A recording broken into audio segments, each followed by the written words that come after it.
Donc là, on est à la Romerie Saint-Maurice. Voilà, donc on débute ici avec la pesée de la canne qui est juste derrière vous. Ludovic Jacob connaît déjà bien le fonctionnement de la Romerie Saint-Maurice implantée à Saint-Laurent-du-Maroni depuis 1917. Après avoir fait ses classes en Martinique, notamment à la distillerie Fond de Préville des Rhums JM, il est depuis 2023 le nouveau directeur de la seule romerie de Guyane. Une entreprise qui ne connaît pas la crise malgré une période difficile.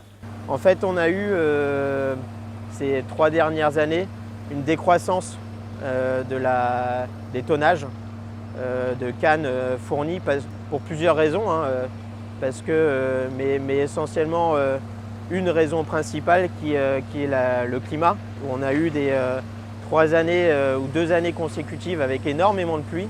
Avec le rachat en 2023 par le groupe martiniquais de Bernard Ayot, aujourd'hui la distillerie fonctionne avec une quarantaine de planteurs indépendants. La romerie a aussi investi dans les plantations de cannes dans les environs pour à terme doubler la production. C'est de la canne longue du coup qu'on nous livre, donc elle est coupée à la main. Ensuite les gens qui nous la livrent font des sortes de fagots là que vous voyez. Et puis ensuite, ils viennent décharger ici. Voilà.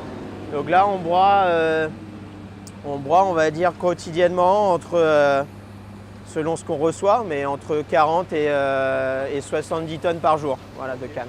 Et en cette période de récolte, la distillerie tourne à plein régime. Ici, dans ces grandes cuves, le jus de canne est en attente de fermentation. On a 8 cuves qui font 26 500 litres chacune. Et une cuve, on la remplit en 2 heures à peu près. Voilà. Les cuves qu'on a remplies le lundi, on va au plus tard les distiller le mercredi.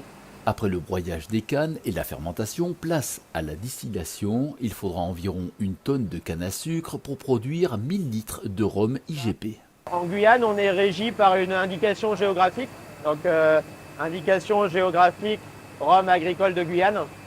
Donc, c'est un cahier des charges et qui nous impose certaines règles à respecter. Et notamment un temps de repos entre le moment où le rhum sort de la colonne et le moment où il peut être embouteillé. Voilà. Et c'est 3 semaines. Et c'était la petite qui avait un problème aussi, non? Et là, il y a toujours? Ok.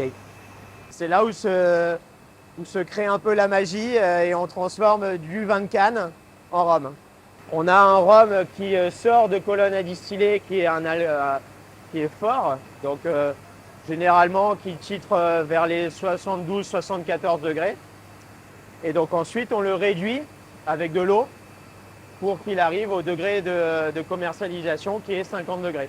Un rhum caractéristique qui a obtenu de nombreuses distinctions, notamment grâce au savoir-faire d'Ernest Prévost, qui a consacré près de 40 ans de sa vie à la romerie Saint-Maurice. Ce qui me différencie de tous les bonnes parties des rhums que l'on trouve sur la place, c'est son parfum.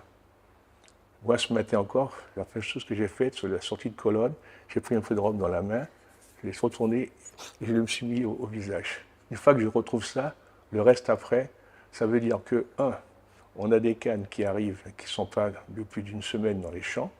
2, on n'a pas trop de mauvais fermentation. Et 3, on a, je pense, un climat qui permet d'avoir une stabilité tout au long de l'année.